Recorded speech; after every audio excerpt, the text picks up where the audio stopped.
Today I'll be analyzing the fight between Punahele Soriano and Dusko Todorovic. Coming up. Hi, my name is Mark Leichner from MMAcoach.net, where we help coaches, fighters and enthusiasts reach their full MMA potential. And today I'm analyzing the fight between Punahele Soriano and Dusko Todorovic. Now, I've already made a video about Dusko Todorovic, and you can watch it here if you want to. And I said that he's one of the greatest, if not the greatest, prospects of 2020 and 2021. Now, with this loss, some of you are going to say that I'm wrong about this, but wait just a minute. Dusko is not done yet, and I think he still has a lot of potential in him. And it all depends on how he will deal with his loss and if he will still be motivated, if he's injured from all the punches he took from Punahele. The first thing that caught my eye in this fight was a difference between striking tactics and striking defense in particular. While Dusko had more of a hands-down head movement style, Punahele was blocking with the forearms and didn't use head movement at all. So it was very good. I was impressed by his blocking of Dusko's kicks. Dusko has a very, very good kicks. He has a taekwondo background, even though he's a BJJ black belt. And that was very, very impressive to me. I think this is just one of those instances where a style of one fighter, Punahele's style, just didn't match well with Dusko's style. Punahele is a wrestler and a judo guy, and he's very difficult to take down. Dusko tried doing something in the clinch, but he couldn't do it because you don't even have to be better than the other guy on the ground and in the clinch to avoid the ground game and the clinch game, to avoid getting taken down in this case. So, but Punahele is probably better at takedowns. I'm not sure, but he's probably better than takedowns than Dusko.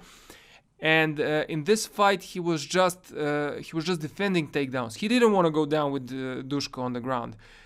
And I was very, very impressed with Dusko as when you saw he got rocked 3 times, I think. And even though he got rocked, he was still offensive on the ground.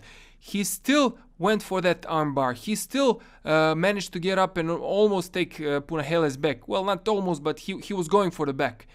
So even though he was rocked, he was very dangerous. Imagine if they went to the ground when Dusko was fresh.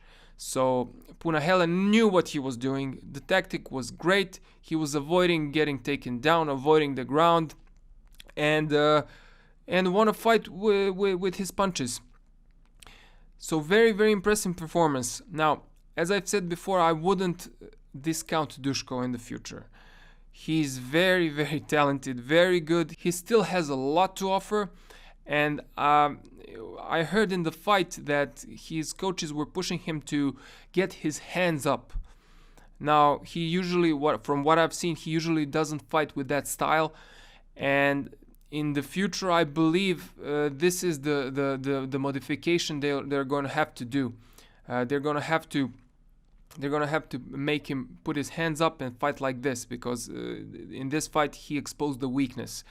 Now, does this mean that hands up style is better than hands down and head movement? No. There are a lot of examples where people with hands down style obliterated other guys that have that general hands up style, which is good. This is a basic style. The first day you come to striking training, they teach you to get your hands up for a good reason, because a lot of punches can be blocked just by you having your hands up, especially if you use bigger gloves, which is not the case in MMA, of course, but in boxing and in kickboxing for sure. And as I've said, there have been a lot of instances of people, of fighters with hands down and head movement defeating other fighters with hands up style. Anderson Silva knocked out a lot of people with that style, but at the end he got caught by Chris Weidman when he was doing his head movement thing. So yeah, sometimes that happens. Conor McGregor has a great head movement style, and I've done a video on him, especially his counter-punching ability, where I cover his head movement, and you can watch it here. So I'm not saying that hands up style is necessarily better than the hands down style, but it's what you learn first, and it's what you need to have to fall back on if your head movement doesn't work. You have to fall back onto the hands up style and blocking with the elbows or the forearms. And I remember one fight, I think it was Junior Dos Santos fought, I don't remember who he fought, but I remember distinctly he was up against the cage, his head movement didn't work, and he was trying to move his body, move his head, it didn't work. I was surprised that he didn't just go back to putting his hands up.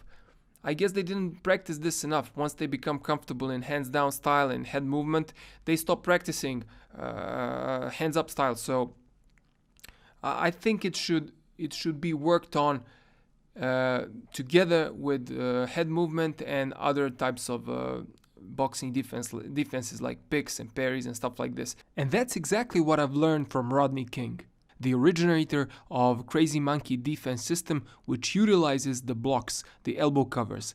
And he said that fighters can fight with attribute-based boxing, meaning reflexes, head movement and stuff like this, hands down, but you need to have your basics right. You need to learn how to block punches with your forearms and elbows. Once you have that, you can play around with attribute-based boxing, but you must always have the elbow covers to fall back on. This was a great victory for Punahele. Very, very impressive performance. I've never seen anyone defeat Dusko, let alone defeat him in that way, but I think he can return even better than he was. It depends on his injuries, his motivation, how he's going to take this loss, but I believe when he comes back next time, he's going to be a lot better. If you like this video, like it and share it, and you can also subscribe to my channel. And if you like to take your MMA training further, check out my instructionals. My name is Mark Leichner from MMAcoach.net, and I will see you again very soon.